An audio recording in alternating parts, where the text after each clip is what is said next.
بسم الله الرحمن الرحيم. يا أيها المزمل قم الليل إلا قليلا نصفه أو انقص منه قليلا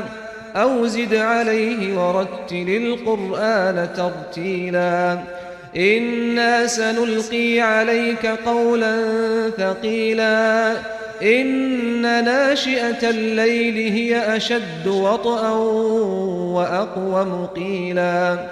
إن لك في النهار سبحا طويلا واذكر اسم ربك وتبتل إليه تبتيلا